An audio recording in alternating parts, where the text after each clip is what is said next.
Question 1.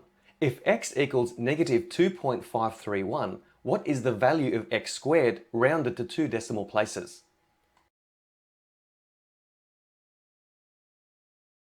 When evaluating algebraic expressions, in this case x squared, we replace the variable with a set of brackets and the value that we're substituting goes inside those brackets.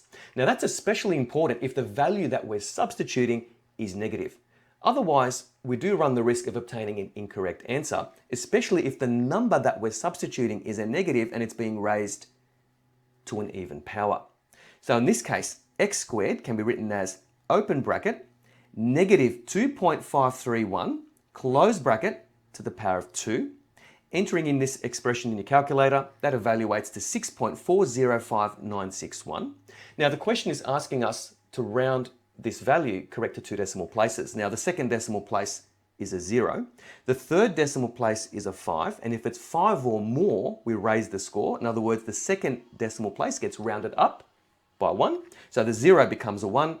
So negative 2.531 in brackets to the power of 2 evaluates to 6.41 correct to 2 decimal places. Therefore, the correct answer is option D. Now, the first side note is if we don't use brackets, we end up with negative 2.531 to the power of 2, which evaluates to negative 6.405961, which is incorrect. Our second side note is that values raised to an even index are never negative. In other words, we end up with either 0 or a positive number.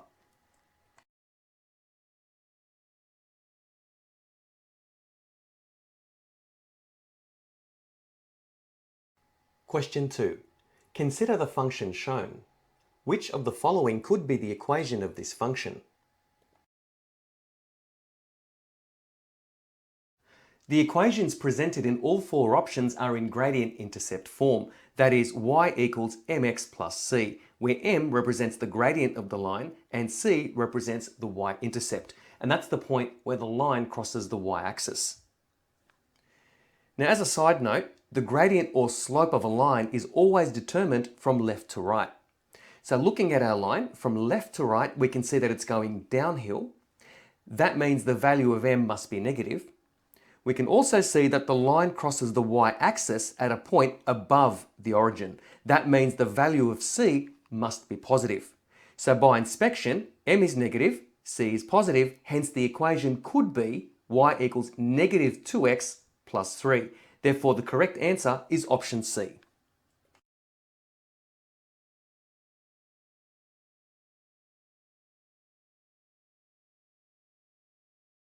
Question 3. Shoppers are invited to complete an online survey. What type of sampling is this? Simple, random, stratified, and systematic sampling imply that a person is picked or chosen by the implementer of the survey, rather than that person opting in to fill in the survey if that survey is made available to them. Now, the key word here is the word invited. Shoppers are invited to ... This implies self-selecting sampling. In other words, the survey is available for everybody to complete if they so choose, but people just select themselves. They opt in other words, to complete that survey. Therefore, the correct answer is option A.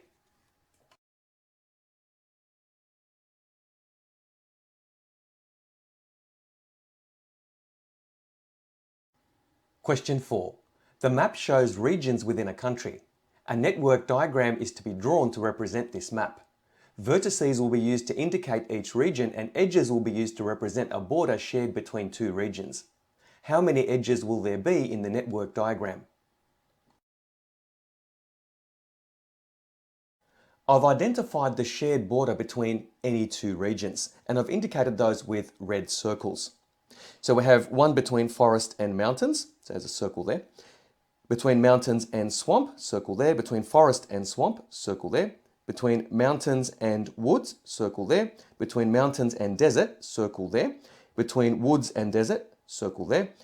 And between desert and coast, circle there. So we have 7 circles in total. Just to make it a little clearer, I've drawn in the edges as well, linking any two regions that have that shared border. So counting the number of circles or edges, we have 7. Therefore, the number of edges there will be in the network diagram is 7. Therefore, the correct answer is option B.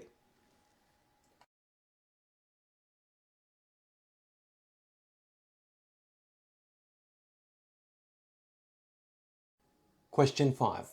Peers marks in Year 10 assessments are shown. The scores for each subject were normally distributed. In which subject did Pia perform best in comparison with the rest of Year 10?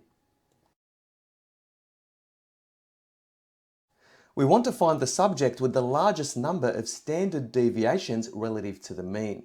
Now, since the data is normally distributed, we can use the z-score formula, z equals x minus mu over sigma, where x represents Pia's mark in that subject, mu represents the mean mark in that subject, and sigma represents the standard deviation of marks in that subject, to compare all 4 subjects and then find the subject with the highest z-score. So let's look at English. The z-score for English is z equals 78 minus 66 in brackets, dividing that by its standard deviation, which is 6, and that gives us a z-score of 2. Looking at mathematics, z equals 80 minus 71 in brackets divided by 10, we get a z-score of 0.9. Looking at science, we have z equals 77 minus 70 in brackets divided by 15, we get a z-score of approximately 0.4666 and so on.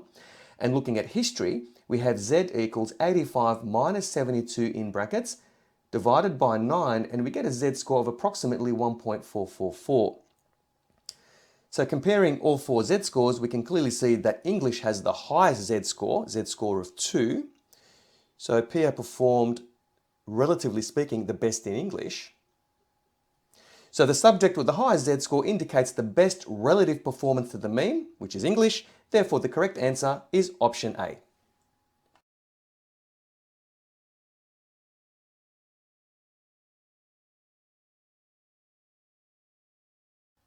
Question 6. Consider the diagram shown. Which of the following is the correct expression for the length of x?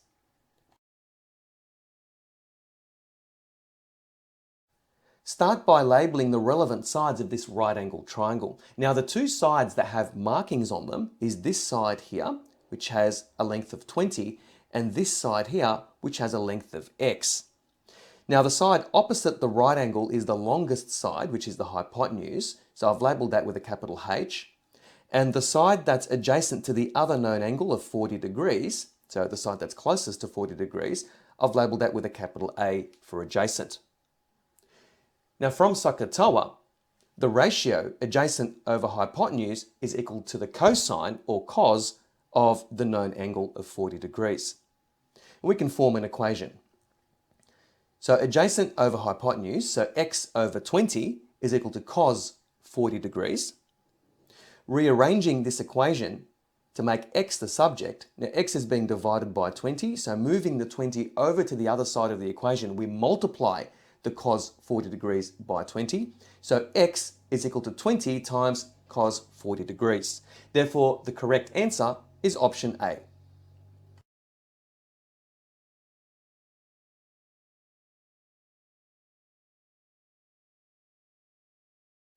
Question 7. 3 years ago, the price of a uniform was $180. Due to inflation, the price increased annually by 2.5%. What is the price of this uniform now? To increase a price by 2.5%, we could multiply it by 102.5%. Now, the price of the uniform after the first year is given by $180, that was the original price of the uniform.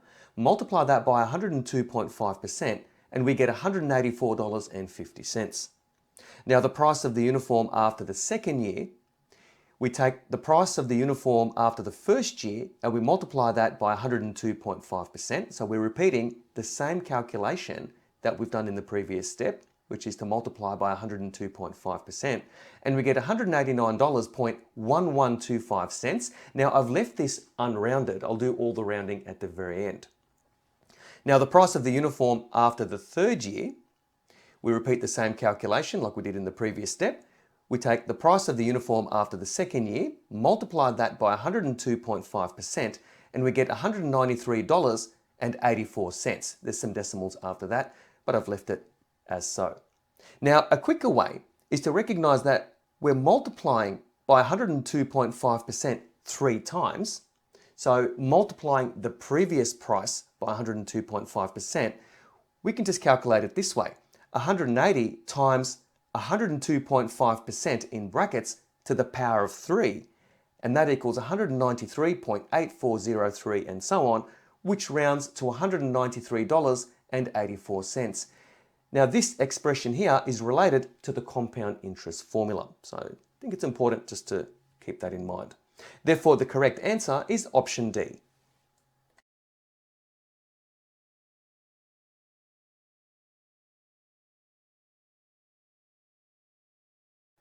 Question 8. A bill for servicing a car is made up of $242 for parts, which includes 10% GST, and $100 for labour, excluding GST. The mechanic needs to add 10% GST onto the labour charge. How much GST does the customer pay in total? Considering the parts, $242 includes 10% GST, and this represents 110% of the value. So 100% represents the value of the parts themselves, and then we add on 10% GST. So we want to work out the value of the GST component that's part of the $242. And we can use the unitary method to work that out. So the GST is 242, divide that by 110 to find the value of 1%, and then we multiply that by 10, we can do that all in one step, to find the value of the 10% GST, and that equals $22. Now, the labour component is without GST, so we need to add on 10% GST, and that's simple enough. All we need to do is take the $100, multiply that by 10%, and we get $10, and that represents the GST for the labour component. So the total GST paid is the sum of $22 and $10, which is $32. Therefore, the correct answer is option C.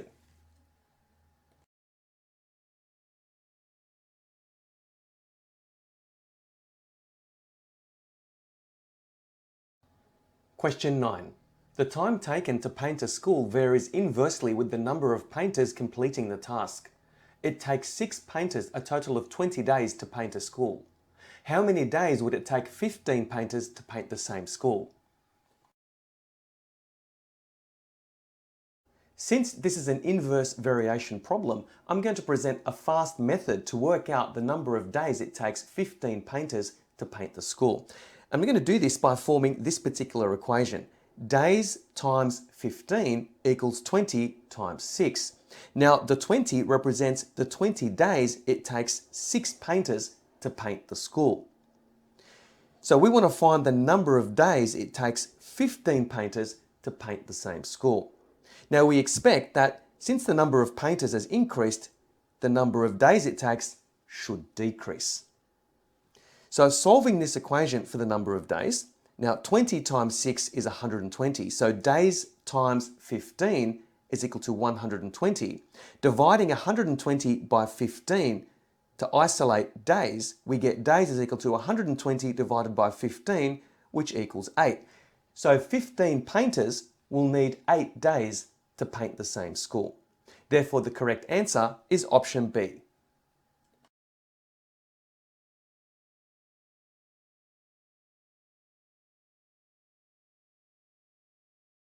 Question 10. Consider the formula S equals WT plus P over 2. Which of the following correctly shows P as the subject of the formula?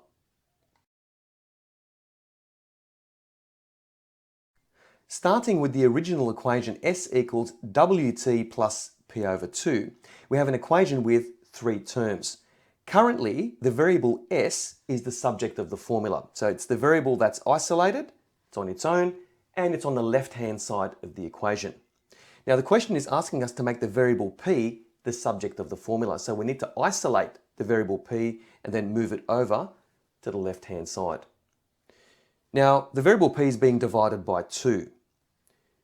We can undo that division by 2 by multiplying the term P over 2 by 2.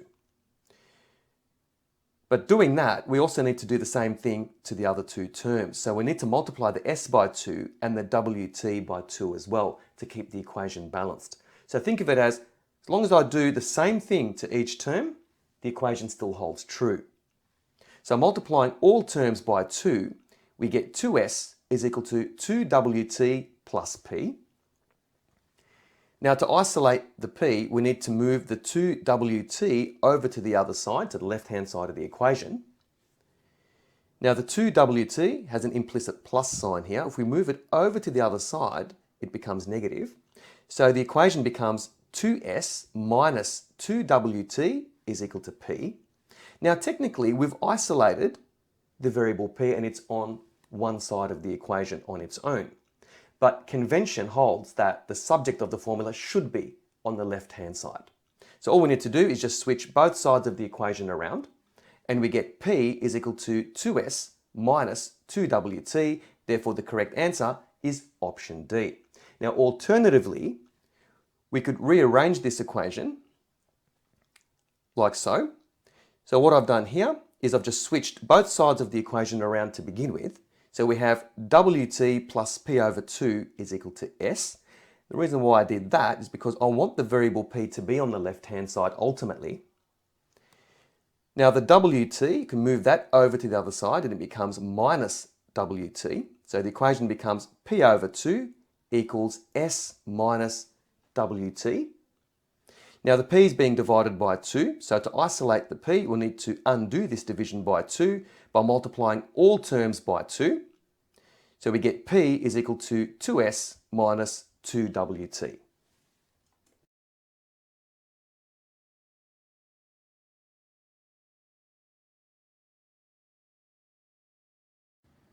Question 11. A train left Richmond at 6:42 a.m. and arrived at Central Station at 8:04 a.m. The distance travelled by the train from Richmond to Central was 61 kilometres. What was the average speed of this train, correct to the nearest kilometre per hour? The average speed is given by the total distance in kilometres divided by the total time in hours. Now the distance is quoted as 61 kilometres in the question, so we don't need to do anything there. But we do need to work out the total travel time from 6:42 a.m. to 8:04 a.m. in hours. Now we can work it out in one of two ways. Either we can use a longer method, which I've done here, just to work it out to the nearest hour and use the hours as boundaries, or we could work it out more directly using the degrees, minutes, seconds button here. So from 6:42 a.m. to 7 a.m. we have 18 minutes. From 7 a.m. to 8 a.m. we have 1 hour. And from 8 a.m. to 8:04 a.m. we have 4 minutes. So the total travel time of the train, adding all this together, we have 1 hour and 22 minutes. Now we need to convert the 22 minutes into hours. Now there are 60 minutes in an hour.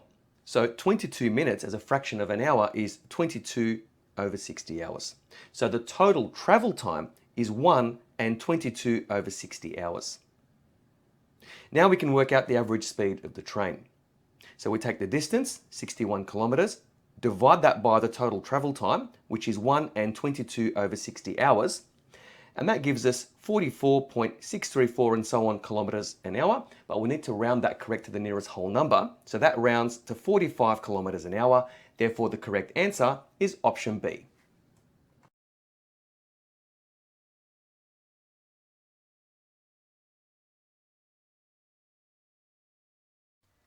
Question 12.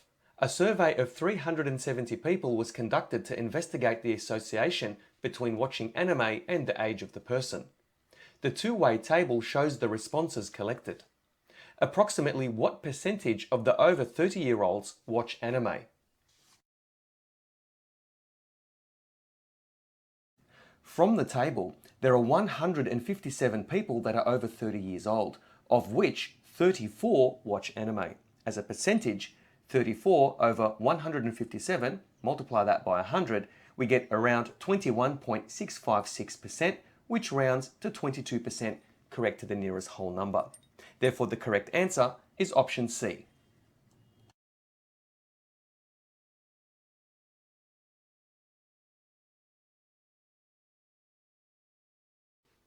Question 13. Jose takes out a loan of $9,000. Simple interest is charged on the loan.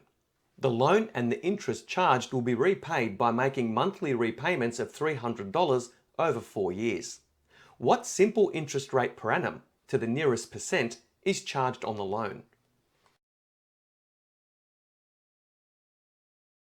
The principal, which represents the amount borrowed, is $9,000. So I'm going to let capital P equal 9,000. Now the total amount repaid over the 4 years is given by $300 per month times 12, since there are 12 months in a year, and it's over 4 years. So 300 times 12 times 4 is $14,400.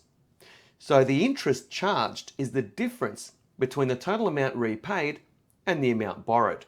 So 14,400 minus 9,000 is equal to $5,400. Now this is a simple interest problem, so we will be using the formula I equals P times R times N, where I represents the interest charged, P, the principal, represents the amount borrowed, R represents the interest rate per annum, and N represents the number of years that the loan is taken out for.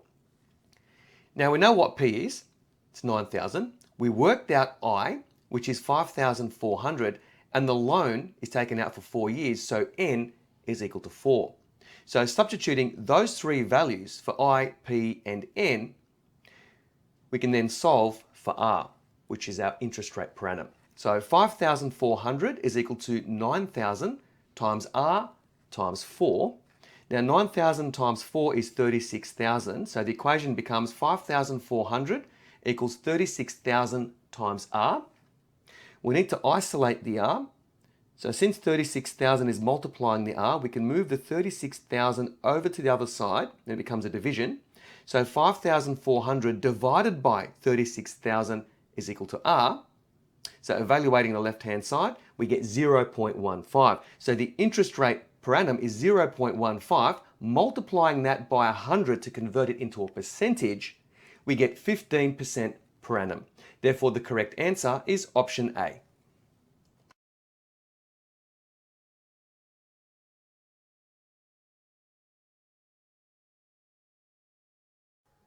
Question 14. Year 11 is making pizzas to raise money for a charity. The cost, C, and revenue, R, in dollars, when X pizzas are sold, are represented by the equations C equals 2.5x plus 6 and R equals 8x. Enough pizzas are sold so that a profit is made. By how much does the profit increase for each additional pizza sold?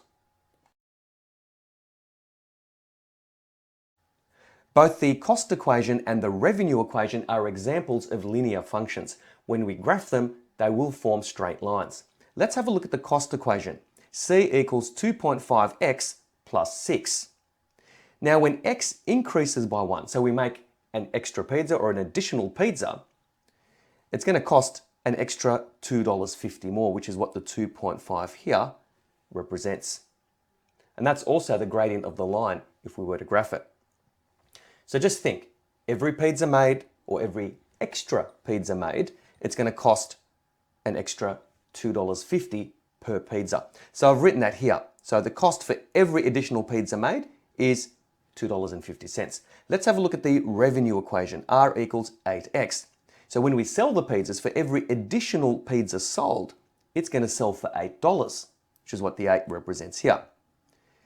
And I've written that here. Revenue for every additional pizza made is $8. So it's going to cost $2.50 to make. We're going to sell it for $8. The profit is the difference between the revenue and the cost. So 8 minus 2.5 is equal to 5.5 or $5.50. Therefore, the correct answer is option B.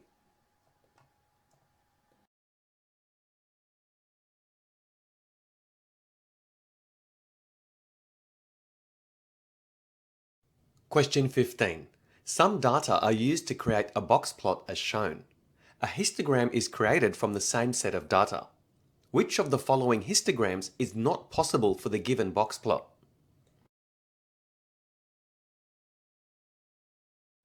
Recall that each of the 4 components of a box plot represent 25% of the data. Now in this particular box plot, what we notice is that the two tails are relatively short compared to the two rectangles that make up the box. This implies that there is a concentration of data at the endpoints, or where the tails are. As far as the histogram is concerned, that is reflected in the taller columns at each end of the histogram. So if we take option A, we can see a concentration of data here and here, given the taller columns here and here. Same thing with option B. We see a concentration of data here and here, which corresponds to the tails. Same thing with option C. We can see a concentration of data here and here, which again corresponds to the tails. However, with option D, we can see a concentration of data in the center. So with option D, this histogram implies the tails are quite long, but the box component is quite narrow. Therefore, the histogram in option D is not possible for the given box plot.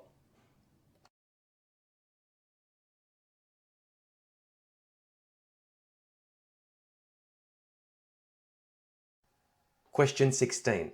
A network of towns and the distances between them in kilometres is shown. Part A. What is the shortest path from T to H?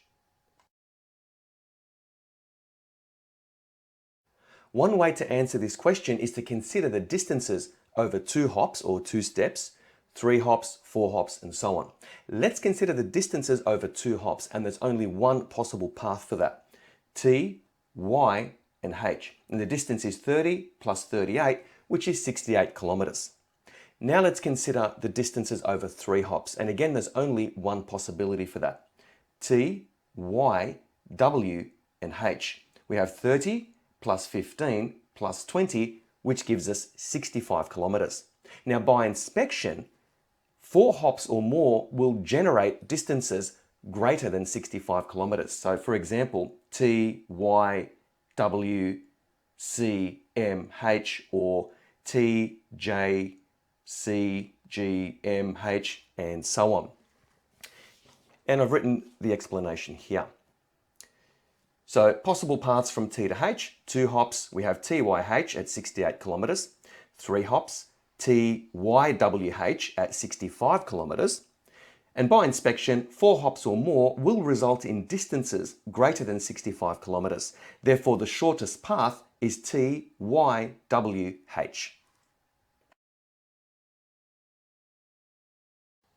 Part B. A truck driver needs to travel from Y to G, but knows that the road from C to G is closed. What is the length of the shortest path the truck driver can take from Y to G after the road closure? The road from C to G is closed, and I've indicated that on the diagram by crossing out this particular path. I'm going to repeat the process that I used in part A, which is to consider the possible paths from Y to G from the minimum number of hops required. Now to go from Y to G, the minimum number of hops is 3. We have Y, T, J, G, and we have Y, H, M, G. So just looking at the working out, YTJG has a distance of 108 kilometres, YHMG has a distance of 92 kilometres. Now let's consider the paths from Y to G over 4 hops. Now we have YWCMG and YWHMG. Now YWCMG has a distance of 90 kilometres and YWHMG has a distance of 89 kilometres. Now by inspection, 5 hops or more will result in distances greater than 89 kilometres. Therefore, the shortest path from Y to G is YWHMG with a distance of 89 kilometres.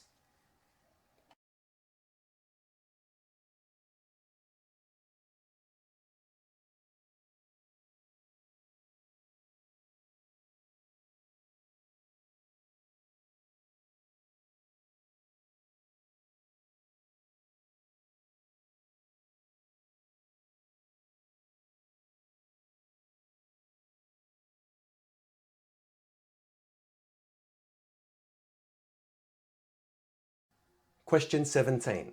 The cost of electricity is 30.13 cents per kilowatt hour. Calculate the cost of using a 650 watt air conditioner for 6 hours. Start by expressing the cost per kilowatt hour in dollars. Now it's stated as 30.13 cents per kilowatt hour. Dividing 30.13 by 100, we get the cost as $0.3013 per kilowatt hour. Next, express the power used in kilowatts. Now, the power used is stated as 650 watts.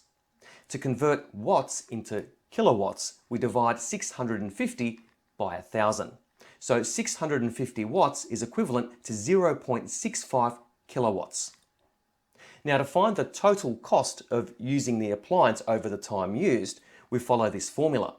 The dollar cost per kilowatt hour multiplied by the power in kilowatts used multiplied by the time that the appliance is used for in hours.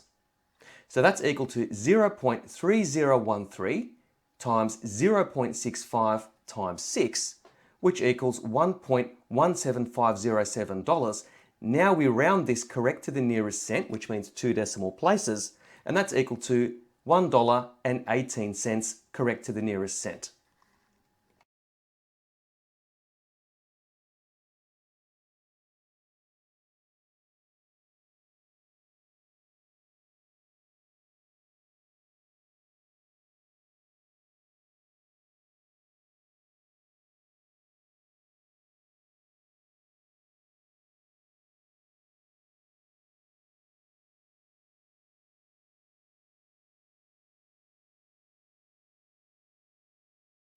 Question 18. The diagram shows a network with weighted edges. Part A. Draw a minimum spanning tree for this network and determine its weight.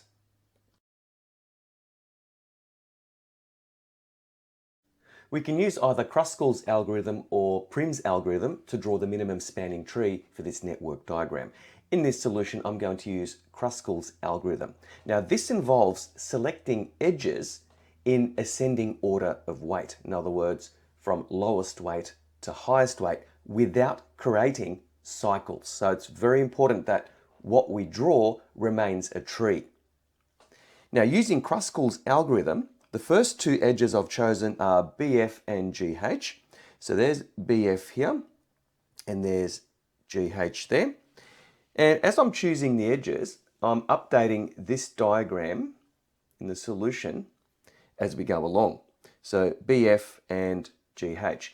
Always making sure that we do not create a cycle. So there may be two edges of equal weight, but if selecting the two edges creates a cycle, so let's say for example BC, which I'm going to choose next, and CF, that will create a cycle here, which is not allowed.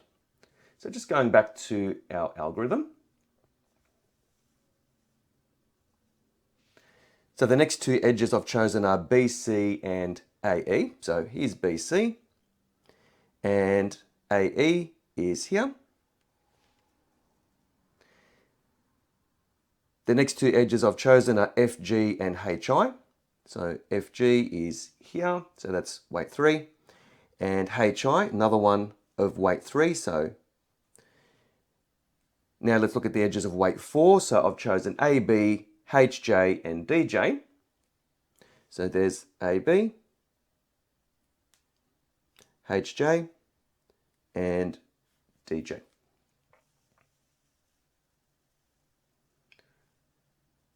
And as I'm doing that, I'm updating this diagram as we go along.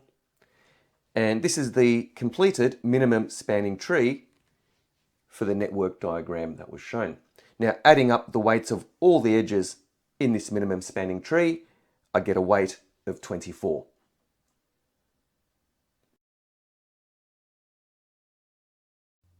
Part B. Is it possible to find another spanning tree with the same weight? Give a reason for your answer.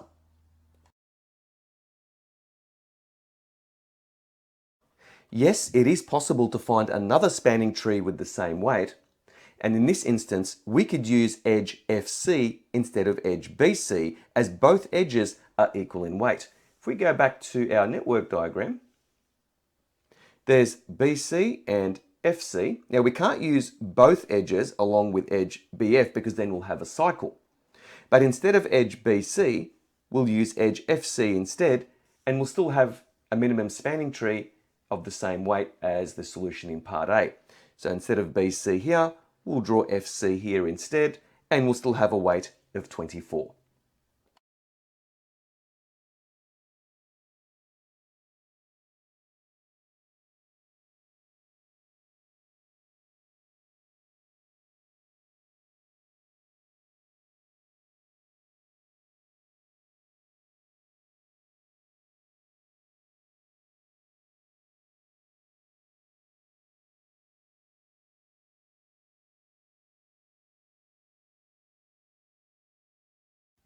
Question 19.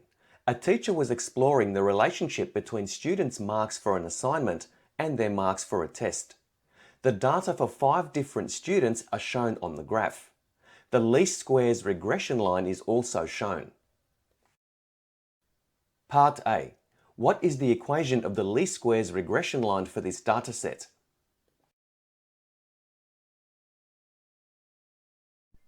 I'm going to present 2 methods to find the equation of the least squares regression line for this data set. Now the first method is to use the stat mode on your calculator and then selecting regression mode or A plus BX mode. And then entering in the coordinates of the 5 data points. And then from there we can find the y-intercept of the line, the gradient of the line, and then come up with the equation of the least squares regression line. So by inspection, the coordinates of the 5 points, we have 3, 11, 5, 14, 6, 12, 7, 15, and 9, 20. And I've written those coordinates here. So that's the x coordinate, y coordinate. So I'm going to select A plus BX option in stat mode. So pressing mode and then the option for stat. And there's A plus BX there. So that's regression mode. And I'm going to enter in the x and y coordinates of those 5 data points. So I'm going to do the x coordinates first. So we have 3, 5, 6, 7, and 9. And then cursor across and then cursor up. I'm going to enter in the corresponding y coordinates. So we have 11, 14, 12, 15, and 20. Now clear the screen and then press Shift and then number 1. And then I'm going to pick option 5. So that's regression. Now I'm going to find the y-intercept. So that's option 1A. So pressing option 1 and then equals. We have a y-intercept of 6. So I'm going to note that down. Next, we need to find the gradient. So Shift 1, number 5, regression, and then option 2. And we have a gradient of 1.4. So putting that all together, the equation of the least squares regression line is y is equal to 1.4x plus 6.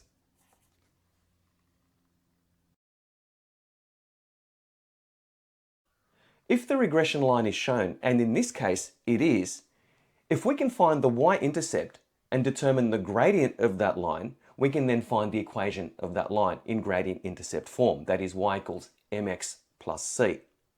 So firstly, to find the y-intercept, we just locate where the line crosses or touches the y-axis, and in this case, it's 6, and I've noted that here, so y-intercept is 6. In order to find the gradient, we need another convenient point, and it just so happens that the endpoint of the regression line, so on the right-hand side, has coordinates 10, 20, and then using the formula rise over run, or change in y divided by change in x, we can find the gradient of that line. Now, the left-hand endpoint here, which corresponds to the y-intercept, has coordinates 0, 6. So to find the gradient, we find the change in y, so the vertical change. So starting at 6, ending at 20, so the change is 20 minus 6, I'll put that in brackets, divided by the change in x. So starting at 0, ending at 10, so we have 10 minus 0 in brackets, and then evaluating this expression, we get 1.4. So the y-intercept is 6, gradient or slope of the line is 1.4. Putting that all together in gradient intercept form, we get equation is y equals 1.4x plus 6. Part B. Another student whose marks are not on the graph scored 5 for the assignment and 12 on the test. Did this student do better or worse on the test than the regression line predicts? Provide a reason for your answer. Using the regression line, a student who scores 5 for the assignment mark should score 13 for the test mark. And we can do that graphically by starting at 5 on the x-axis, projecting up until we strike the regression line, and then projecting across to the y-axis, and we get to 13. Now, the particular student that's mentioned in Part B scored 5 for the assignment, but scored 12 for the test. Now, I've indicated that with the red circle here, and it's clearly underneath the regression line. That means the regression line over-predicted what this student achieved. To turn it around, that means the student scored worse than what the regression line predicts. And I've written that in the explanation here. So the regression line predicts a test mark of 13 for an assignment mark of 5. Hence, the student did worse than predicted, as indicated by the red circle lying under the regression line.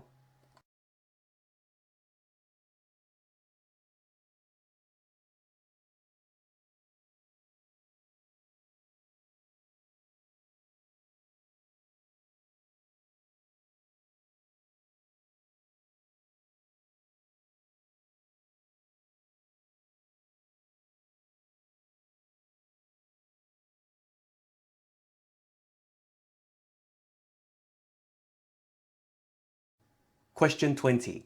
The table shows the future value for an annuity of $1 for varying interest rates and time periods. Part A. Ken invests $200 at the start of each year for 8 years at an interest rate of 5% per annum. Calculate the future value of Ken's investment. Firstly, we need to identify the correct interest factor from the table, and we need to use the information given in Part A. Ken invests $200 at the start of each year for 8 years at an interest rate of 5% per annum. So that's compounded once per year, or compounded annually. So it's 8 years, which means we need to use row 8 from the table, and it's 5% per annum, so it's the 5% column. And where the row and the column meet, the correct interest factor is 10.0266. So to find the future value of Ken's investment, we take the interest factor that we just found, multiply it by the amount that Ken is investing each year, that's $200 per year, and we get a future value of $2,005.32. Part B. Shay is planning to take a holiday in 3 years. She needs $4,500 for this holiday and will make regular 6 monthly payments into an account that earns interest at the rate of 4% per annum, compounded 6 monthly. What is the minimum amount Shay needs to pay into this account every 6 months? Give your answer to the nearest $10. Support your answer with calculations.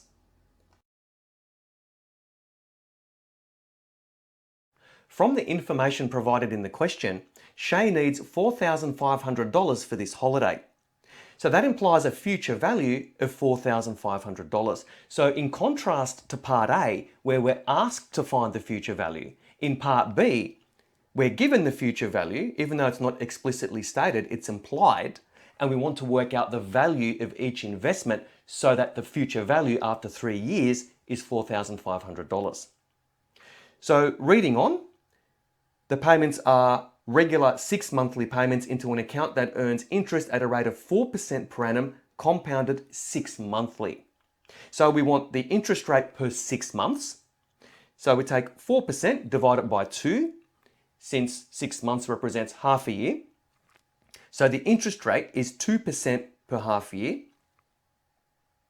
Now the total number of compounding periods is 6. Since there are 2 compounding periods in 1 year, there's 2 half years in a year, and it's over 3 years. So 2 times 3 gives us 6. So we have 6 compounding periods over a 3-year period. Next, we need to find the corresponding interest factor from the table. Now, I've written that here, 6.4343. Let's go back to the table and work out how to locate it. So we want the 2% column and row 6, since that represents the number of compounding periods over 3 years. And we get this interest factor here where the row and the column meet. So 6.4343, and that's our interest factor. So to work out the value of each investment, we do the reverse of what we did in part A. So we take the future value and we divide it by the interest factor that we just found. So 4,500 divided by 6.4343 gives us 699.37677 and so on. But the question wants us to work out the value of the investment correct to the nearest $10. So that's equal to $700, correct to the nearest $10 every 6 months.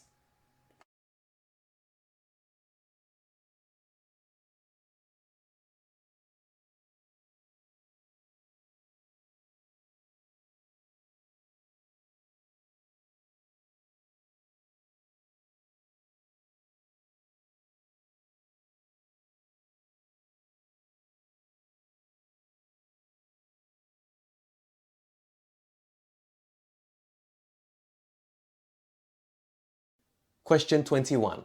William has a reducing balance loan on which he owes $5,590. He makes monthly repayments of $110. The loan company charges interest at 24% per annum, compounded monthly. The spreadsheet shows some of the information for the next 2 months of the loan. Part A. Complete the entries in the spreadsheet to show the balance owing on the loan at the end of 2 months. Firstly, we need to determine the monthly interest rate. Since the payments are made monthly, the interest is charged at 24% per annum, compounded monthly. So to find the monthly interest, we take 24% and divide it by the number of months in the year. So 24% divided by 12, we get the interest charged as 2% per month. Now we can proceed to complete the spreadsheet. Let's have a look at month number 1. So we have a principal of $5,590. The interest charged is 2% of this value. So that's $111.80. Now the amount repaid is $110. So to get the balance owing, we take the principal, we add onto that the interest charged, and then we take away from that the amount repaid. And we get $5,591.80. Now let's complete month number 2. So the principal, this value here, is taken from the balance owing of the previous month.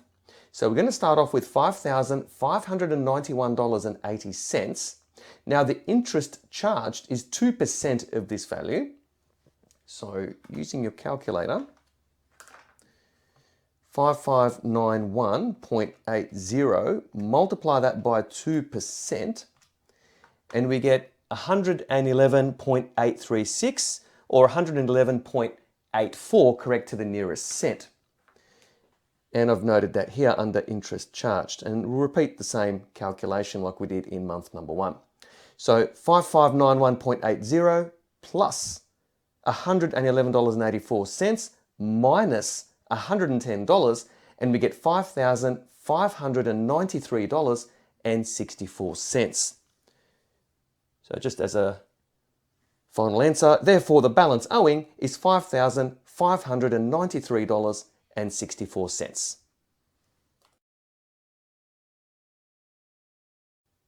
Part B. Explain why the loan will never be repaid if William continues to make repayments of $110 per month.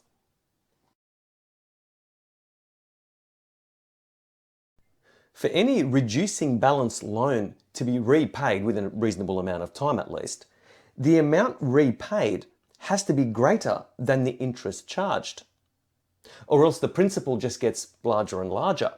And that's what's happening in this case. So if you look at month number 1, the interest charged is $111.80, but the amount repaid doesn't even cover all the interest that's charged. Ideally, the amount repaid should cover the interest charged, but also should reduce the principal somewhat. So as an explanation, or one possible explanation could be, the amount repaid is less than the interest charged, which means the principal gets bigger over time rather than be reduced.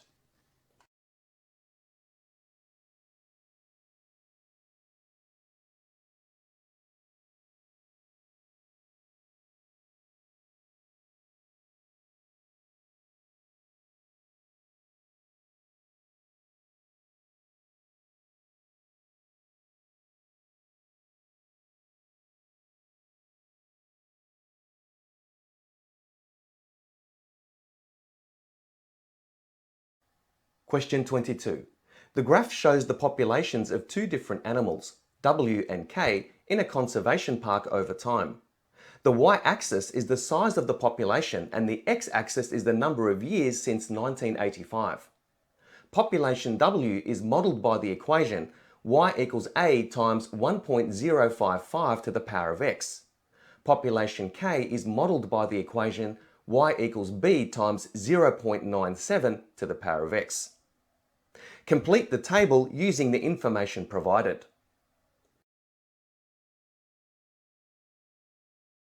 Both equations are instances of exponential functions because the index in both equations is the independent variable x. Now x represents the number of years since 1985. Let's look at population W. It's modelled by the equation y equals a times 1.055 to the power of x.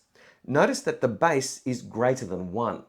What that means, as x gets larger, y will get larger. So population W is increasing as time goes on.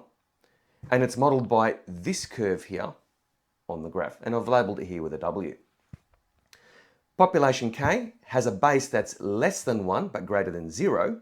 As x gets larger, y is getting smaller. So the population of K is decreasing over time, and I've labelled that as such. Now when x is 0, 1.055 to the power of 0 is equal to 1. That means in 1985, y is equal to a, and that represents the initial population for population W. Same thing goes for population K. When x is 0, that represents the year 1985. 0.97 to the power of 0 is 1, so y is equal to b, and that represents the initial population of population K.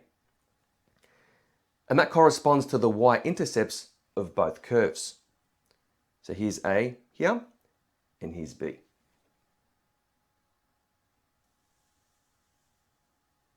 So let's proceed to complete the table. Now it's given that the initial population in 1985 for population W is 34, and that corresponds to the y-intercept here. Now if we look at the y-intercept for population K, so that's this decreasing curve, at this point here, it corresponds to 280. Let's look at the percentage yearly change in the population. And we consider the bases of both exponential equations, which I'll go back to the original equation.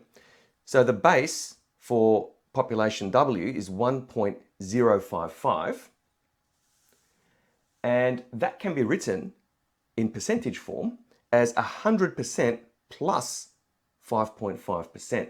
So if you add those two together and convert it to decimal, we get 1.055, and that corresponds to a 5.5% percentage yearly change in the population, and I've noted that here.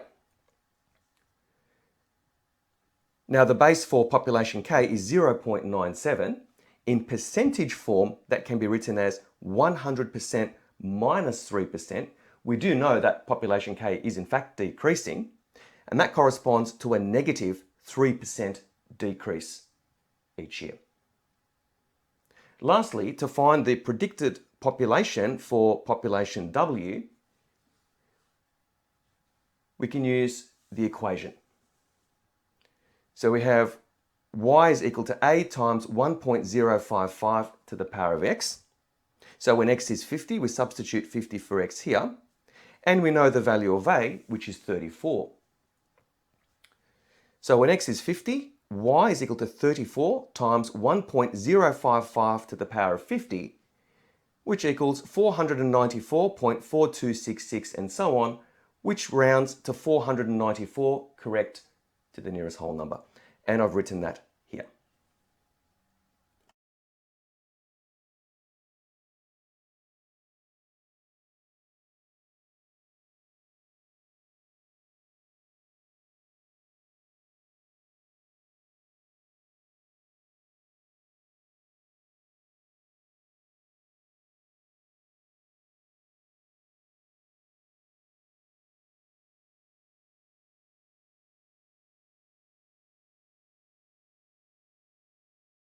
Question 23.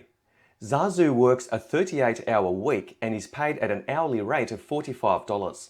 Any overtime hours worked are paid at time and a half. In a particular week, Zazu worked the regular 38 hours and some overtime hours. In that week, Zazu earned $2,790. How many hours of overtime did Zazu work in that week?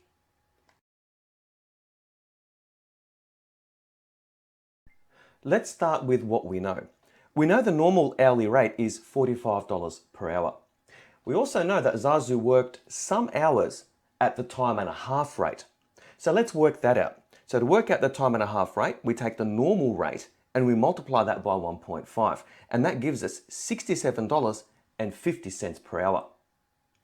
Now let's work out the amount earned in an ordinary 38-hour week without overtime. So 38 hours, multiply that by $45 per hour, and we get $1,710 in that week. Now, Zazu earned a total of $2,790 in a particular week. So that's $1,710 plus some overtime earnings.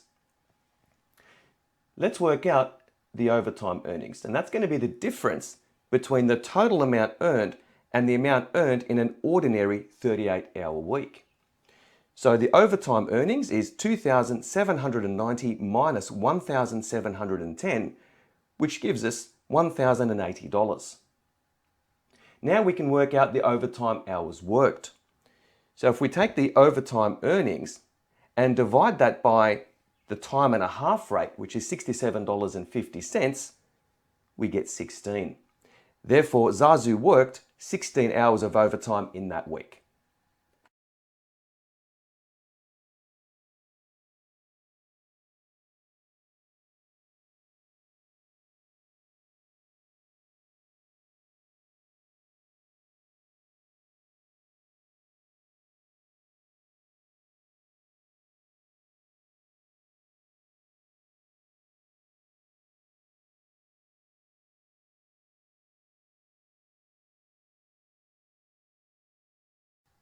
Question 24.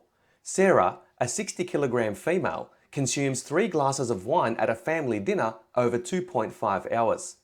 Note, there are 1.2 standard drinks in 1 glass of wine. The blood alcohol content, BAC, for females can be estimated by BAC female equals 10N minus 7.5H over 5.5M, where N equals number of standard drinks, H equals number of hours drinking, M equals mass in kilograms. Part A. Calculate Sarah's BAC at the end of the dinner, correct to 3 decimal places. In order to use the BAC formula, we need to know the number of standard drinks consumed. Now, Sarah consumed 3 glasses of wine over 2.5 hours, And it's noted that each glass of wine is 1.2 standard drinks. So the number of standard drinks consumed over 2.5 hours is 3 glasses of wine times 1.2 standard drinks per glass of wine gives us 3.6 standard drinks consumed. Now we can apply the BAC formula. So BAC is equal to 10 times 3.6 standard drinks minus 7.5 times 2.5 hours. Now I've enclosed that in brackets, and I'm going to divide that by 5.5 times Sarah's weight, which is 60 kilograms, and I've enclosed that in brackets as well. Alternatively, we could enter that in as a fraction, but we could also do it this way as well using brackets and the division symbol. Either way, this evaluates to 0.05227 and so on, but the question is asking for the BAC correct to 3 decimal places. Therefore, Sarah's BAC is 0.052 correct to 3 decimal places. Part B. The time it takes a person's BAC to reach 0 is given by time equals BAC over 0.015. Calculate the time it takes for Sarah's BAC to return to 0, assuming she stopped drinking after 2.5 hours. Give your answer to the nearest minute. From part A, we calculated Sarah's BAC to be 0.052 correct to 3 decimal places. Now for part B, we're asked for the time for Sarah's BAC to return to 0 using the formula time equals BAC divided by 0.015. So applying the formula, the time in hours for Sarah's BAC to return to 0 is given by 0.052 divided by 0.015, which equals 3.4666 and so on hours. But the question is asking for the number of hours and minutes for Sarah's BAC to return to 0. So we need to convert this value here to hours and minutes. And we can use the degrees, minutes, seconds button on the calculator to do that. So we'll do that here. So 0.052, divide that by 0.015. Now we press equals. And then we press the degrees, minutes, seconds button, which is this button here. So pressing that, we can interpret the answer to be 3 hours and 28 minutes. And I've summarized the answer here. Therefore, Sarah's BAC is 0 after 3 hours and 28 minutes.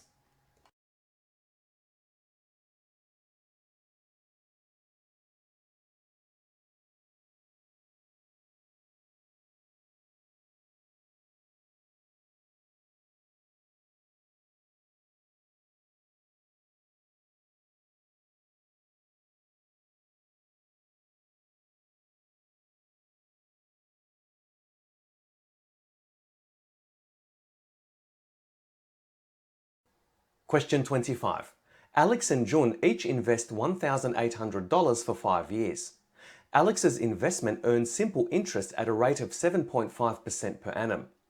Jun's investment earns interest at a rate of 6.0% per annum, compounding quarterly. By calculating the interest earned over the 5 years, determine who will have the greater amount. Alex's investment earns simple interest, so we can use the simple interest formula, I equals P times R times N, to calculate the amount of interest Alex earns over 5 years. Now I is the interest earned, P is the amount invested, R is the interest rate per annum, and N is the number of years that the investment is over.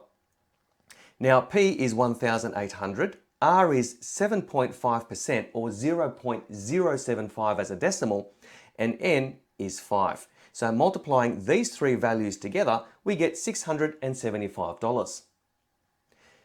Now to work out the amount of interest Jun earns, now this is a compound interest investment, firstly we need to determine the interest rate per quarter.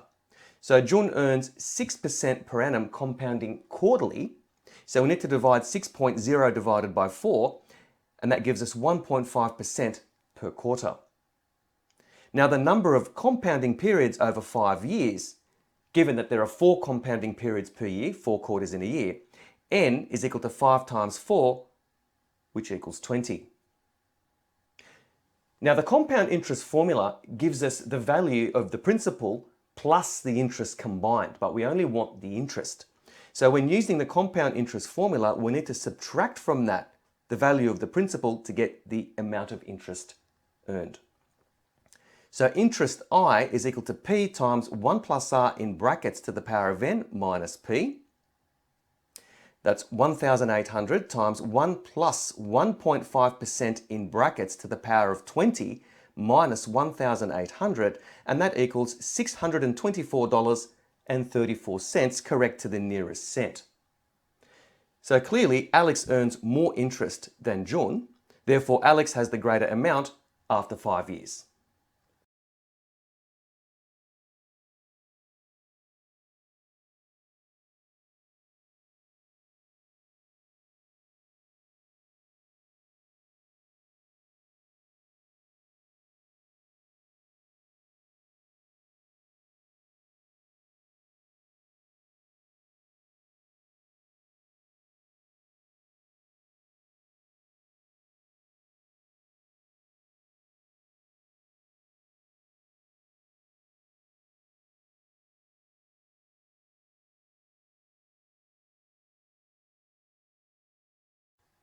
Question 26.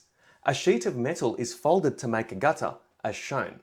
The cross-section of the gutter is a rectangle of width W centimeters and height H centimeters. The area, A square centimeters, of the cross-section can be modelled by the quadratic formula A equals negative 0.5 W squared plus 20 W. A graph of this model is shown. Find the width and height of the rectangle which will give the greatest possible area of the cross-section.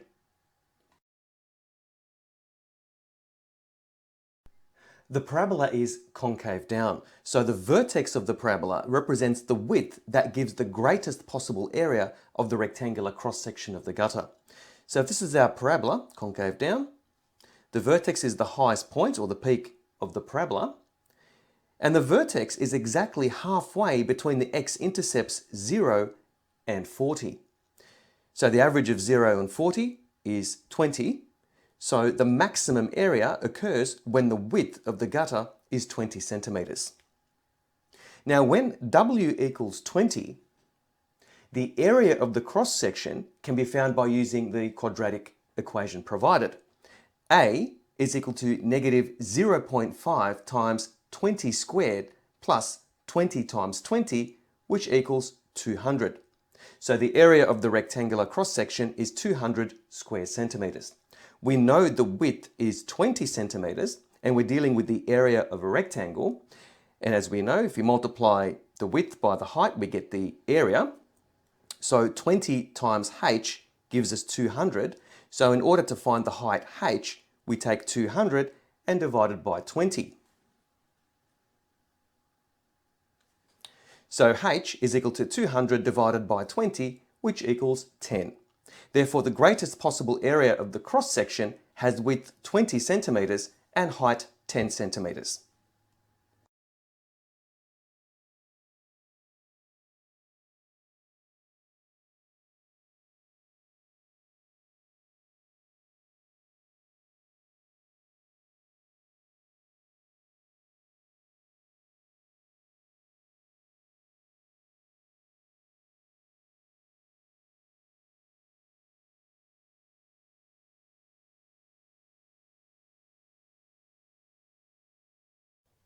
Question 27.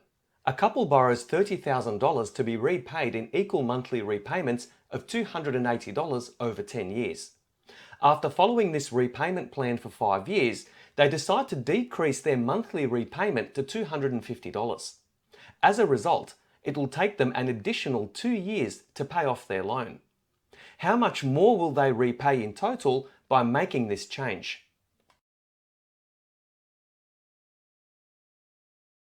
Following the original repayment plan, the total amount repaid is $280 per month times 12 months in a year times 10 because it's over 10 years. And that gives us $33,600. Now, after 5 years, the couple decides to reduce the monthly repayment from $280 to $250, but that extends the total length of the loan by another 2 years.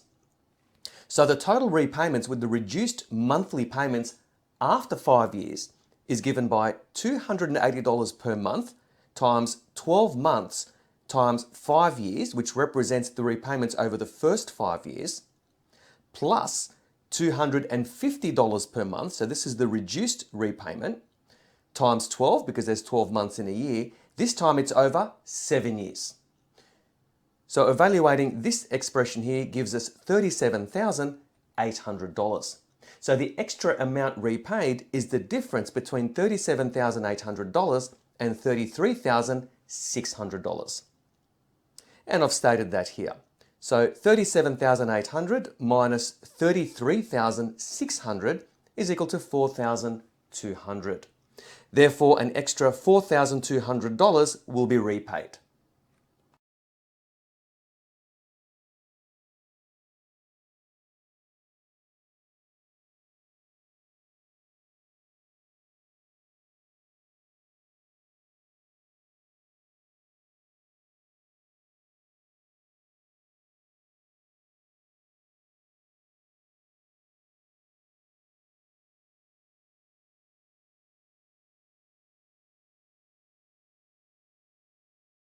Question 28.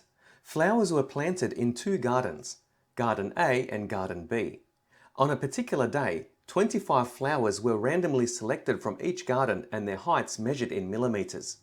The data are represented in parallel box plots. Compare the 2 data sets by examining the skewness of the distributions and the measures of central tendency and spread. Comparing the skewness of the distributions, we can observe that the left-hand tail for the box plot for Garden A is much longer than the right-hand tail.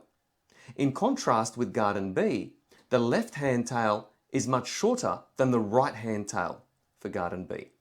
This means that the distribution of Garden A is negatively skewed, so most of the data is stacked on the positive side with a tail on the negative side. In contrast with Garden B, most of the data is stacked on the left-hand side or the negative side, and there's a tail on the positive side. And I've written that down as our first point. So data set for Garden A is negatively skewed, while data set for Garden B is positively skewed. Looking at the range and the interquartile range for both gardens, we can see that the range for Garden A is bigger than the range for Garden B. Also, the interquartile range, so that's between quartile 1 and quartile 3, the interquartile range for Garden A is also larger than the interquartile range for Garden B. And I've written that as the second point. So the range and interquartile range for Garden A is larger than the range and interquartile range for Garden B. Finally, examining the measures of central tendency, we can compare the medians. So looking at the 2 median lines in both box plots, we can see that the median for Garden A is much larger than the median for Garden B. And I've written that as the third and final point. The median for Garden A is larger than the median for Garden B.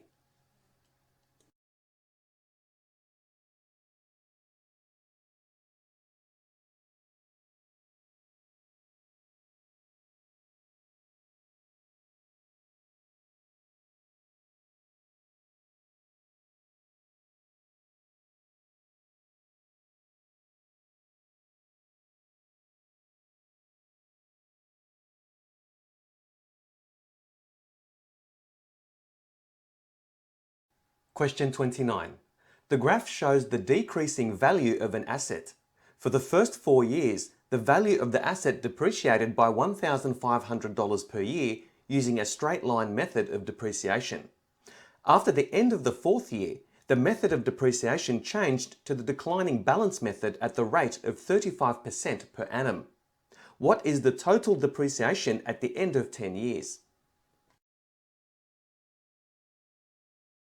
The depreciation, or the value lost during the first 4 years using the straight line method of depreciation, is given by $1,500 of value lost each year times 4 years, which equals $6,000. Now, if the asset is worth $50,000 originally and it's lost $6,000 in value, that means the salvage value after the 4th year is $50,000 minus $6,000, which is equal to $44,000. Now, I've marked that for visual reference on the graph. So from this point on, from the 4th year to the 10th year, the type of depreciation is going to change from straight line method to declining balance method. So from the 4th year to the 10th year, and that's over 6 years, so 1, 2, 3, 4, 5, 6, the salvage value is given by $44,000 because that's the value of the asset at the 4th year, and we multiply that by 1 minus 35% in brackets because it's losing 35% each year from the 4th year onwards, and we raise that to the power of 6 because it's occurring over 6 years. And that gives us $3,318.43, correct to the nearest cent. Now the question is asking for the total depreciation at the end of 10 years. So that's the difference between this point here and this point here. Now at this point here, that's $3,318.43, which we just worked out. So the total depreciation is $50,000 minus $3,318.43, and that equals $46,681.57, which represents the total depreciation of the asset over the 10-year period.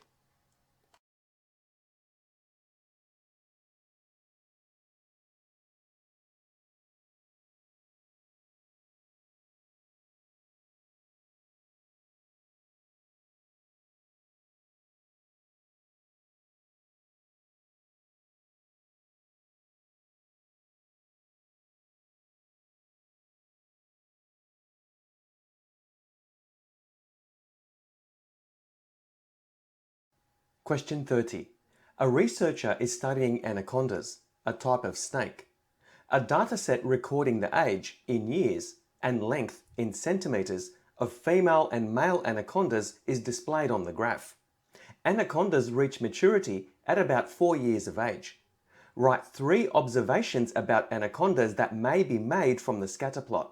Note, no calculations are required.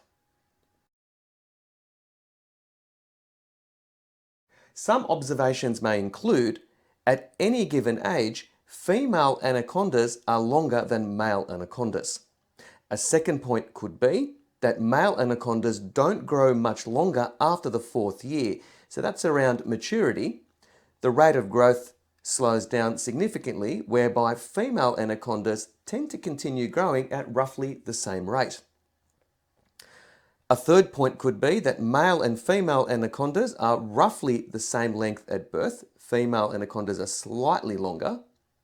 But at the 10-year mark, female anacondas are significantly longer than male anacondas. And that's by virtue of the second point, that male anacondas don't grow much longer after the 4th year, whereby female anacondas continue to grow at roughly the same rate.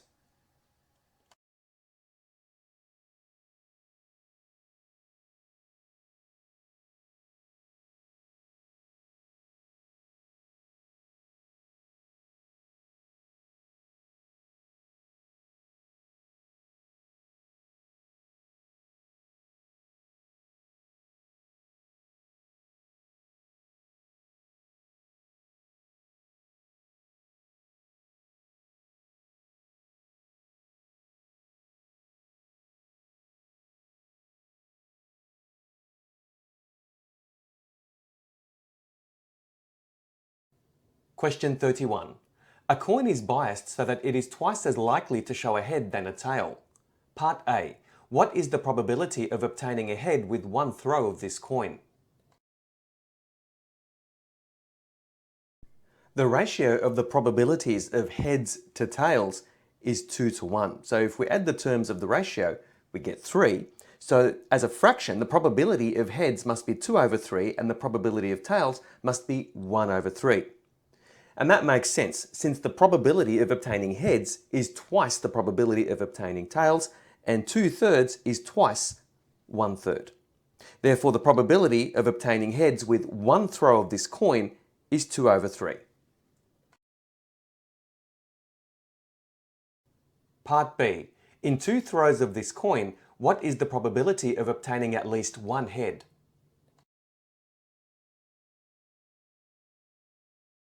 By the law of complements, the probability of obtaining at least one head in 2 throws of this coin is equal to 1 minus the probability of obtaining 2 tails.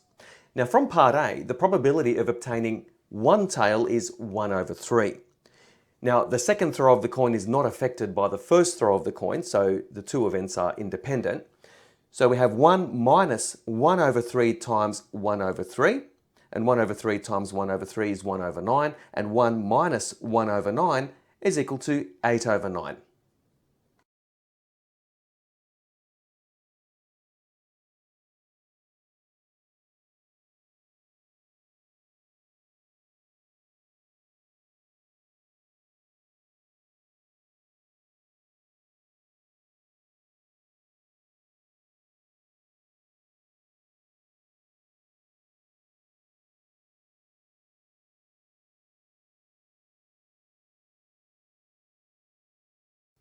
Question 32. A regular pentagon ABCDE is drawn inside a circle with a radius of 30 centimeters. O is the center of the circle. What is the area of the shaded region of the circle? Answer correct to two significant figures.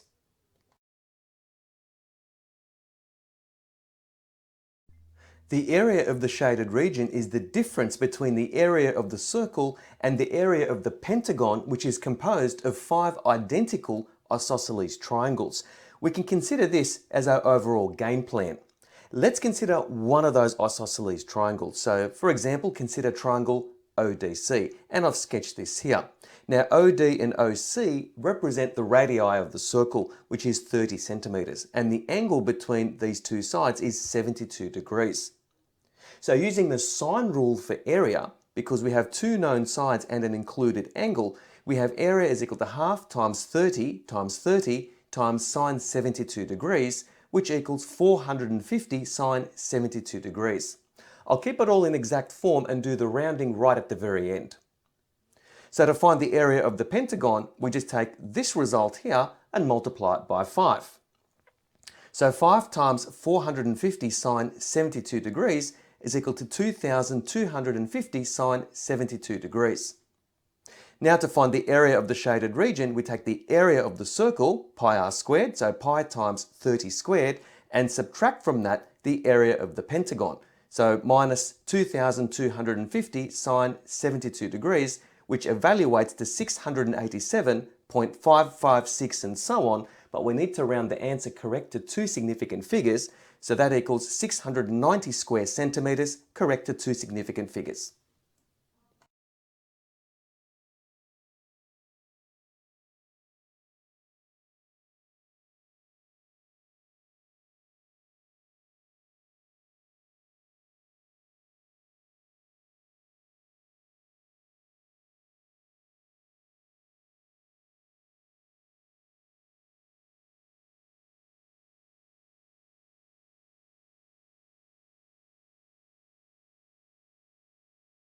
Question 33. Wombats can run at a speed of 40 kilometers per hour over short distances. At this speed, how many seconds would it take a wombat to run 150 meters?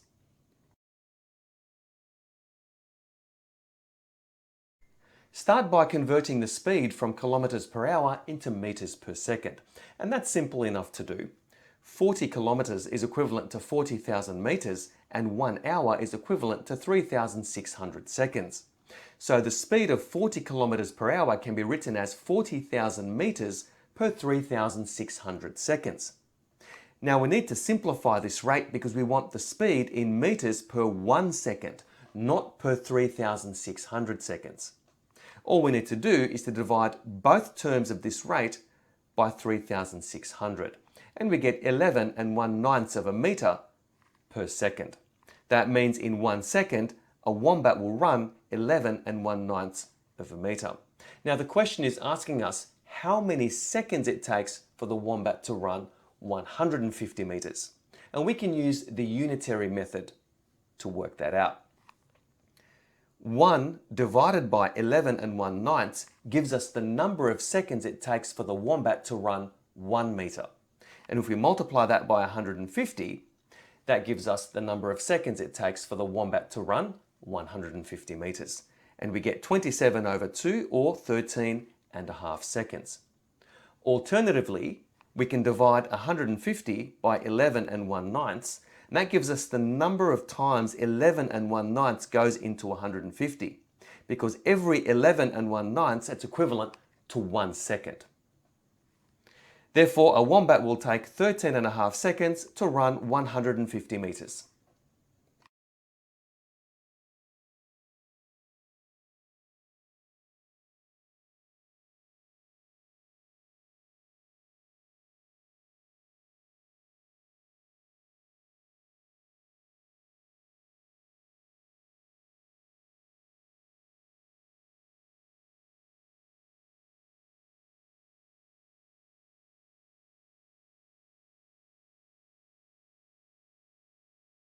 Question 34. A container for soccer balls is made using 2 half spheres joined to each end of a cylindrical body. 3 soccer balls fit exactly inside the container. Each ball has a diameter of 23 centimeters. The hemispherical ends of the container just touch the surface of the soccer balls. What is the total surface area of the container? Give your answer in square meters, correct to 1 decimal place. The surface area of the container is made up of 2 hemispherical ends, so that's 2 half spheres. If we bring these 2 half spheres together, that forms a complete sphere. Now these 2 half spheres are connected at each end to an open cylinder with diameter 23 centimeters. So the total surface area of the container is equal to 1 complete sphere plus 1 open cylinder. Let's consider the sphere. The diameter is 23 centimeters, but we need the radius, so we halve the diameter to get the radius. The radius is 11.5 centimeters. And the surface area of that sphere, using the formula, surface area equals 4 times pi times radius squared, is 4 times pi times 11.5 squared. I'll do all the rounding at the very end. I'll keep all values in exact form at this point. Let's call this value number 1. Now consider the open cylinder. So it's open at both ends. The diameter is 23 centimeters. The height is 2 soccer balls. In fact, I'll bring the diagram back so we can see that. So we have a soccer ball in the middle here. That's 23 centimeters diameter. A half soccer ball here. A half soccer ball here. So that's 2 full soccer balls. So 2 times 23 is 46 centimeters. And I've noted that here. Diameter is 23 centimeters, radius is half the diameter, 11.5 centimeters. The height of the cylinder is 46 centimeters, and the surface area is given by the formula 2 times pi times radius times height. Notice that we don't have the 2 pi r squared because the ends are open at both ends. So the surface area is 2 times pi times 11.5 times 46. We'll call that value number 2.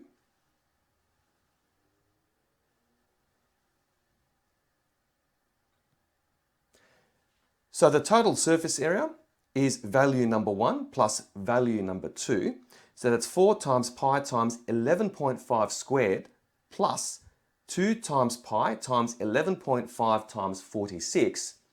And that evaluates to 4,985.707541 square centimeters. But the question is asking for the total surface area in square meters. Now, 1 square meter is 10,000 square centimeters. And we're converting a small unit of area to a larger unit of area, so we need to divide this value here by 10,000. And we get 0.49857 and so on.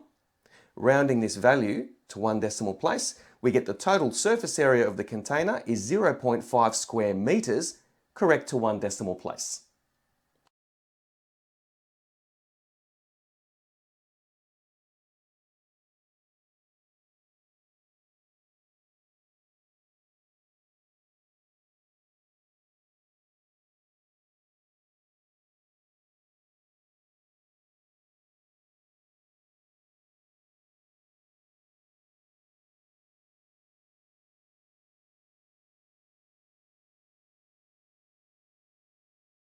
Question 35. A random variable is normally distributed with mean 0 and standard deviation 1. The table gives the probability that this random variable is less than z. The probability values given in the table for different values of z are represented by the shaded area in the following diagram.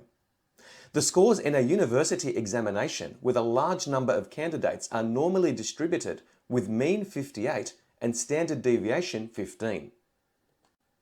Part A. By calculating a z-score, find the percentage of scores that are between 58 and 70.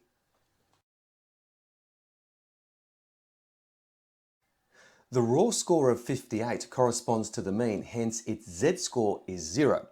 Now the z-score for the raw score of 70 is given by the z-score formula, which is raw score minus mean in brackets divided by the standard deviation. So 70 minus 58 in brackets divided by 15 is equal to 0.8.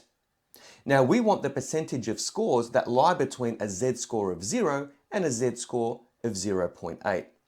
Now from the table, the percentage of scores below z equals 0.8 is 0.7881. So I'll just show the table there on the screen.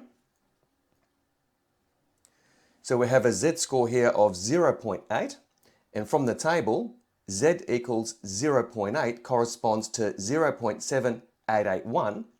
That means 78.81% of scores lie below or to the left of z.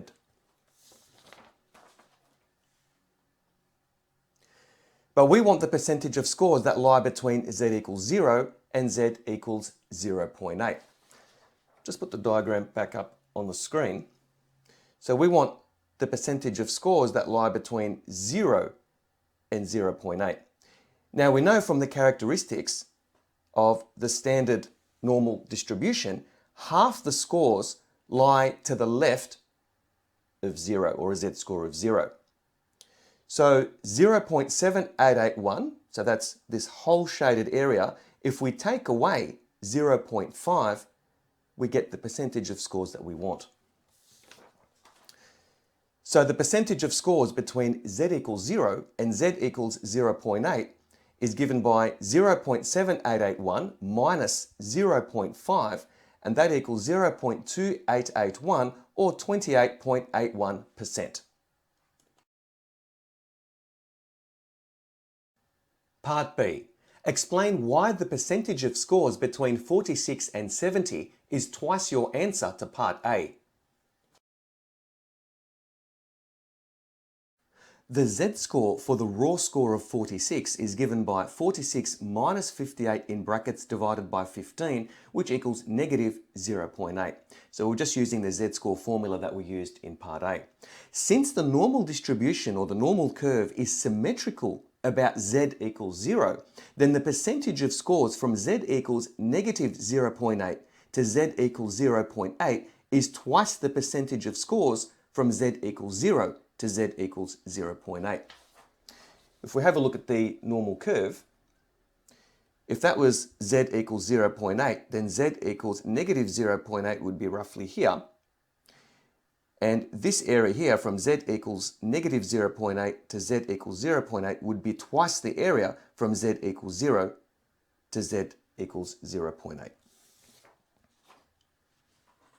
Therefore, the percentage of scores between 46 and 70 is twice the percentage of scores between 58 and 70, which means it's twice the answer that we obtained in Part A. Part C. By using the values in the table above, find an approximate minimum score that a candidate would need to be placed in the top 10% of candidates. Being in the top 10% of candidates implies being above the bottom 90% of candidates. If we just go back to our normal distribution, we want the bottom 90% to be in this shaded region here. Now looking at the table, the bottom 90% corresponds to a z-score of 1.3. In other words, candidates in the bottom 90% will score less than a z-score of 1.3. So being in the top 10%, a candidate will need to score above a z-score of 1.3. Later on, we'll need to convert that z-score into an actual or a raw score. So from the table, the bottom 90% of candidates will be below a z-score of 1.3. Now we need to find the raw score or the actual score that corresponds to a z-score of 1.3. So we need to reverse the z-score formula that we used in part A. So a z-score of 1.3 is equal to x minus 58 in brackets, where x is our raw score, divided by the standard deviation of 15. We're going to move this divided by 15 over to the other side, and it becomes a multiplication. So 1.3 times 15 is equal to x minus 58. Now 1.3 times 15 is 19.5. So the equation simplifies to 19.5 is equal to raw score minus 58. So isolating x, which is our raw score, we get x is equal to 19.5 plus 58, which equals 77.5. If we round that up, we get 78. Therefore, a candidate will need to score at least 78 to be placed in the top 10% of candidates.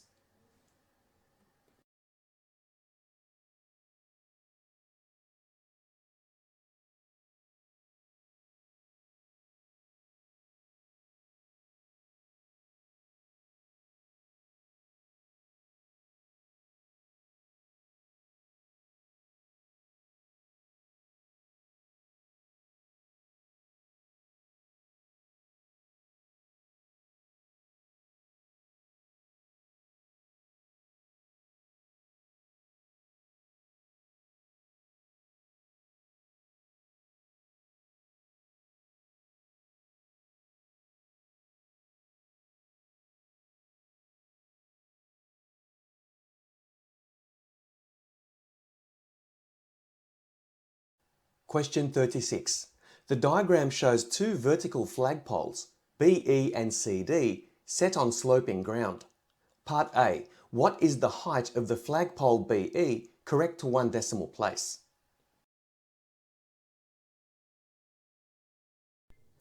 We're dealing with a non-right angle triangle with a known side angle pair. So we have side 53.8 meters and the opposite angle, which is known, of 106 degrees. So we'll apply the sine rule to find the length of BE. So using the sine rule, BE over sine 27 degrees is equal to 53.8 over sine 106 degrees. Rearranging this equation to isolate BE, we get BE is equal to 53.8 times sine 27 degrees over sine 106 degrees. And that evaluates to 25.4089 and so on. And we're going to round that to one decimal place shortly. Therefore, the height of the flagpole BE is 25.4 meters, correct to one decimal place. Part B. What is the height of the flagpole CD, correct to one decimal place? Take note of the fact that EDCX is a rectangle. That's because of the right angles here. Also, BE and CD are vertical, so they're parallel to each other. This means that ED is equal to XC, which equals to 20 meters, and XE is equal to CD. So if we can find XE, we've found the height of flagpole CD. Now in part A, we found the height of flagpole BE, which was 25.4 meters, correct to one decimal place. So if we can find BX and subtract it from BE, we've found the length XE, which corresponds to the height of flagpole CD. Let's consider right-angled triangle XBC. Now, this angle here is 74 degrees because angles on a straight line are supplementary, which means they add up to 180 degrees. And we have this side here, so this is the opposite side, is equal to 20. So using SOHCAHTOA, this will be the tan ratio. So 20 over XB is equal to tan 74 degrees. Let's have a look at the working out. So CD is equal to XE and XE is equal to BE minus BX. Now in right angle triangle XBC, angle XBC is equal to 74 degrees. XC is equal to 20. So by SOHCAHTOA, opposite over adjacent, we have 20 over XB is equal to tan 74 degrees. Rearranging this equation to isolate XB, XB is equal to 20 over tan 74 degrees. Now when the unknown is in the denominator, all we need to do is swap the 20 and the tan 74 around, and that isolates XB. Now this evaluates to 5.7349 and so on, which is 5.7, correct to one decimal place. So XE is equal to 25.4 minus 5.7, which gives us 19.7 meters, and XC is equal to CD, or CD is equal to XE. Therefore, the height of flagpole CD is equal to 19.7 meters, correct to one decimal place.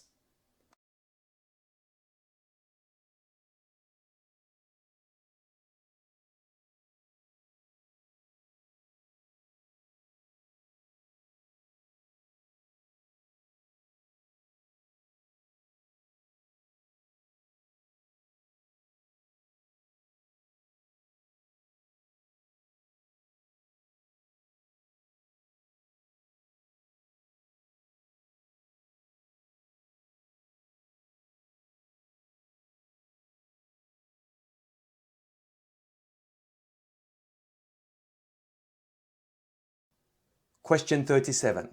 Sakura will travel from Sydney, UTC plus 10, to Rio de Janeiro, UTC minus 3. The flight from Sydney to Rio de Janeiro will take 20 hours. The flight will arrive in Rio de Janeiro at 3 p.m. on Wednesday, 20 July.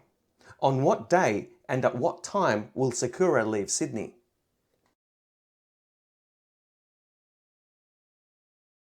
We can solve this problem graphically by using a series of number lines to represent time zones, time differences, and so on.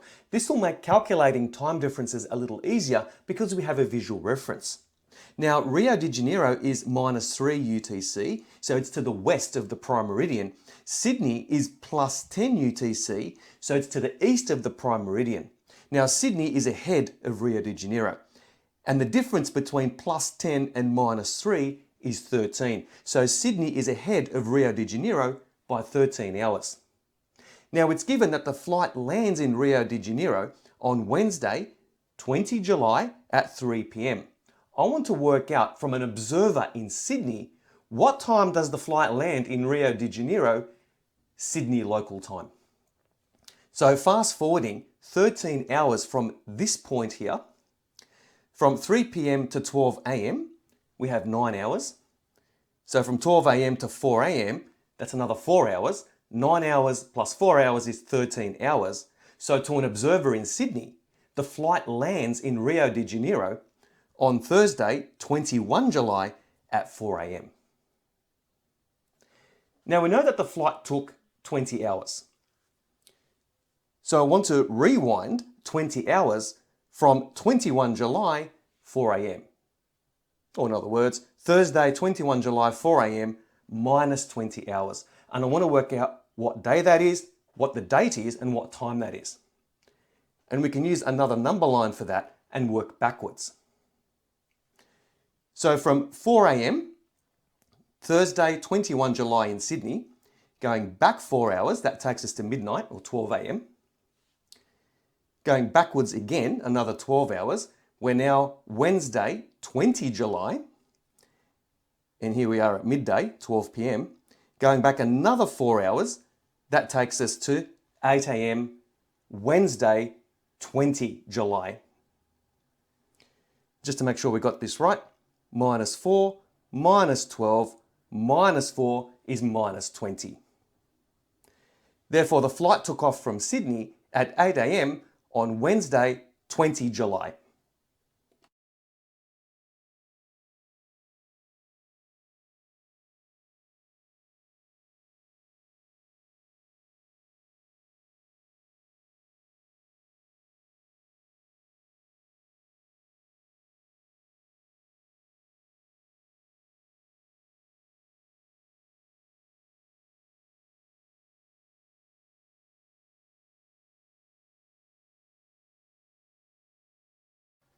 Question 38.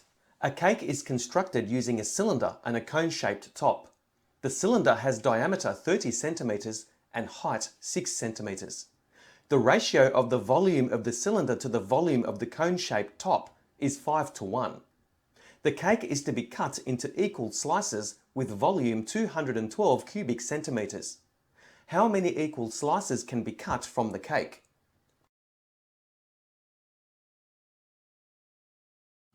Consider one slice of cake.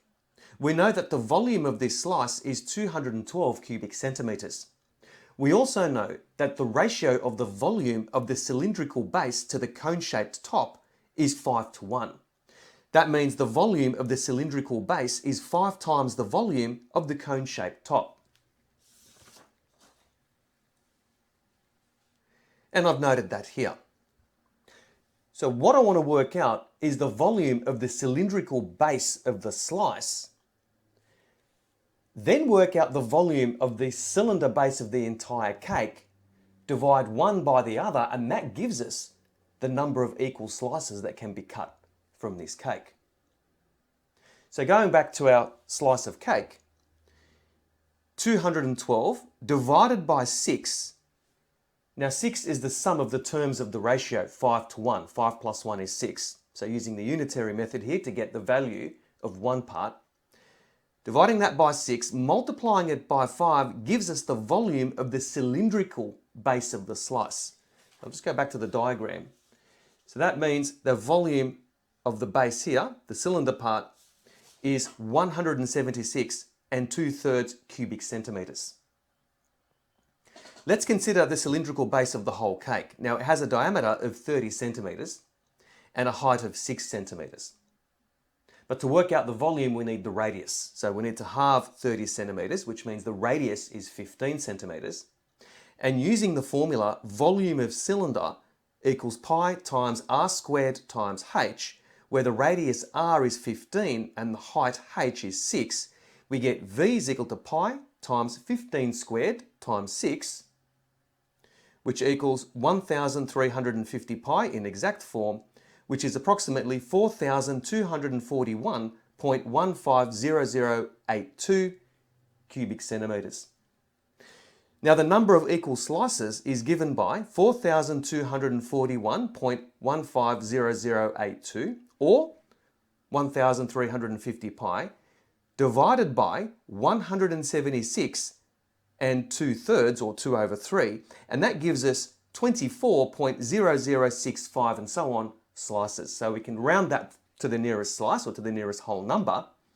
Therefore, the cake can be cut into 24 equal slices, correct to the nearest slice.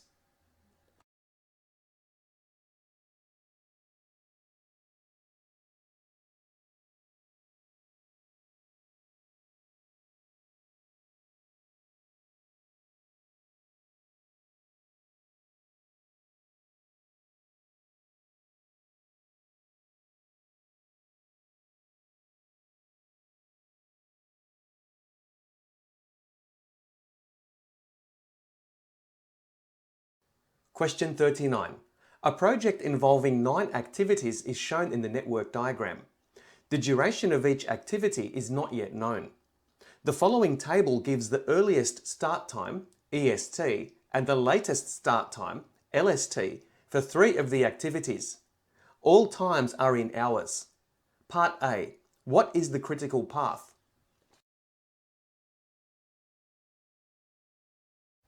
The float time for activity A is 2. That's the difference between the LST and the EST. Now the float time for activity C is 1. The difference between 1 and 0. Going back to our network diagram, A is not on the critical path because it has a non-zero float time. Same thing for activity C. Therefore, activity B must be on the critical path. So the critical path must be B, E, G, and I. And I've noted that here in the solution for part A.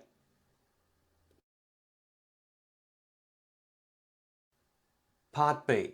The minimum time required for this project to be completed is 19 hours. What is the duration of activity I? It's given that the minimum time required for this project is 19 hours. Now, activity I is on the critical path and must start at the 12th hour. So 19 minus 12 is equal to 7 hours, and that is the duration of activity I. Part C. The duration of activity C is 3 hours.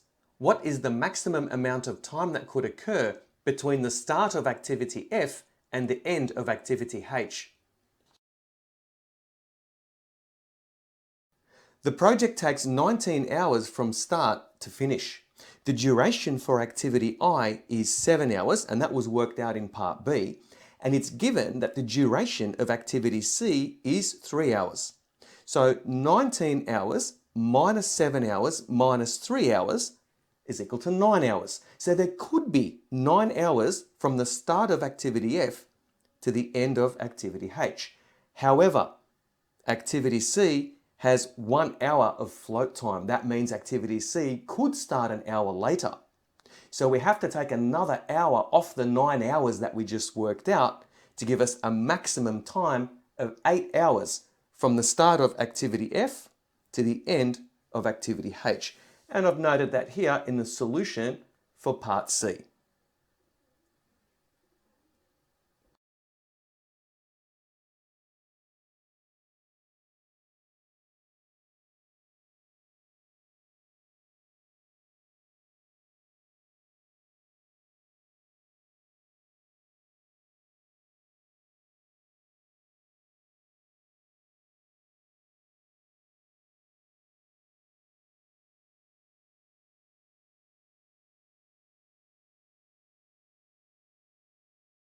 Question 40.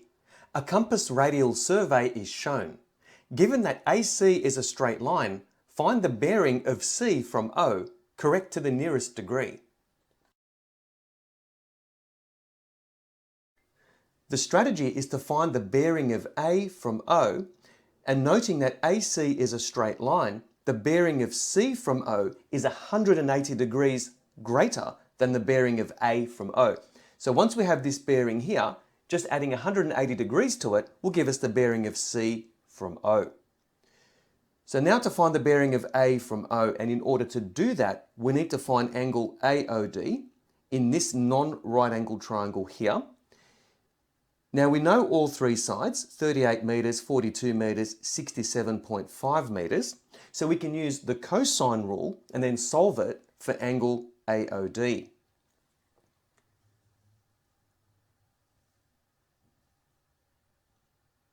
So using the cosine rule, 67.5 squared is equal to 38 squared plus 42 squared minus 2 times 38 times 42 times cos angle AOD.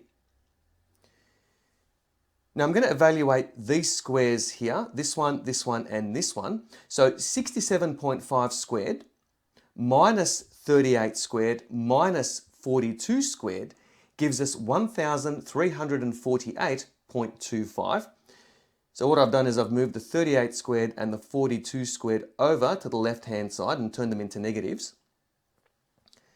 And that evaluates to 1,348.25. Now, negative 2 times 38 times 42 is negative 3,192. So a few steps have occurred here, and I've done it all at once. So the equation simplifies to 1,348.25 is equal to negative 3,192 times cos angle AOD. Isolating cos angle AOD by dividing 1,348.25 by negative 3,192 we get cos AOD is equal to negative 0.4223840,852. So I've just written all the digits that are on the calculator screen. Now taking the inverse cos or shift cos on the calculator to isolate the angle itself, angle AOD, we get angle AOD is equal to inverse cos or shift cos on the calculator of negative 0.4223840,852, and that gives us 114.985 degrees correct to 3 decimal places. So going back to the diagram, that's this angle here. So if we take the bearing of D from O, add on the angle we just found, and subtract 360 degrees, because we're going to get a value that's greater than 360 degrees, we will obtain the bearing of A from O. So 285 degrees plus 114.985 degrees minus 360 degrees is equal to 39.985 degrees. Now to get the bearing of C from O, we take the bearing of A from O and add on 180 degrees, and we get 219.985 degrees, but we need to round that value correct to the nearest degree. Therefore, the bearing of C from O is 220 degrees correct to the nearest degree.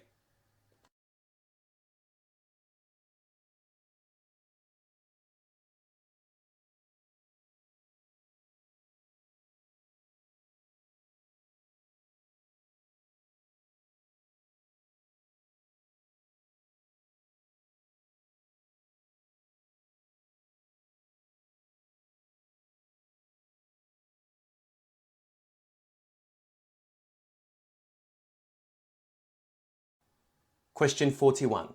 25 years ago, Phoenix deposited a single sum of money into a new bank account, earning 2.4% interest per annum compounding monthly.